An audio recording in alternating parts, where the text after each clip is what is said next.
अब देखते हैं कि अगर दो पैरेलल लाइन समांतर रेखाओं को एक तीसरी तिर्यक रेखा काट रही है तो यहाँ पर जो भी कोण बनेंगे उनको हम किस नाम से जानते हैं। ठीक है, तो यहाँ पर आपको दिख रहा है कि L और M दो समांतर रेखाएं हैं और जो N है, ये वाली जो रेखा है N है, इसको हम बोलते हैं तिर्यक रेखा।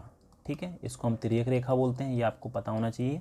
ठीक है, तो यहाँ पर हमारे पास 8 एंगल बन रहे हैं, एंगल 1 2 3 4 5 6 7 8। ठीक है, तो अब देखते हैं कि इसमें से कौन कौन से एंगल को हम किस नाम से जानते हैं। पहला है हमारा संगत कोण युग्म। अब संगत कोण युग्म कौन कौन से होते हैं, अब देखिए ऊपर यहाँ पर ये एंगल 1 है। ठीक है, ये इस लाइन के ऊपर बन रहा है, ऐसी M लाइन के ऊपर जो इसी तरफ बन रहा है वो 5वां है, तो 1 और 5 ये भी हमारे संगत युग्म है। इसी तरीके से 2 और 6 ये भी हमारे संगत युग्म है, और 3 और 7 हो गए, और 4 और 8 हो गए। ठीक है, तो ये आपको दिख रहा होगा।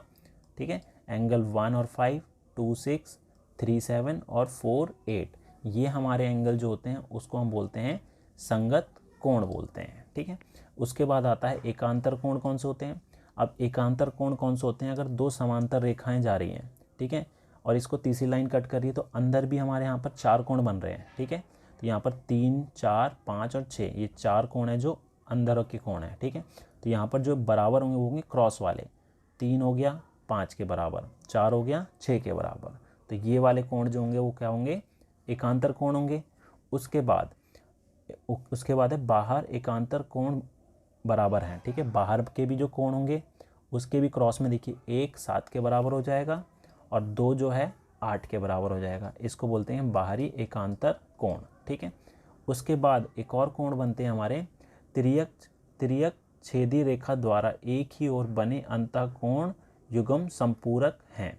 अब इसका मतलब क्या होता है, इसका मतलब ये होता है कि अगर दो समांतर रेखाएं जा रही हैं, उसको तीसरी तिर्यक रेखा कट कर रही है, तो यहाँ पर जो एक ही तरफ के कोण हैं अंदर के, 4 हो गया और 5 हो गया, एंगल 4 और एंगल 5, इनका योग जो है 180 होता है। इसी तरीके से 3 का और 6 का भी, एंगल 3 का और एंगल 6 का भी 180 डिग्री होता है। ठीक है, तो उम्मीद है आपको समझ में आ गया होगा संगत कोण किसको कहते हैं, एकांतर कोण किसको कहते हैं, बाहरी एकांतर किसको कहते हैं, और संपूरक कोण किसको कहते हैं। ठीक है।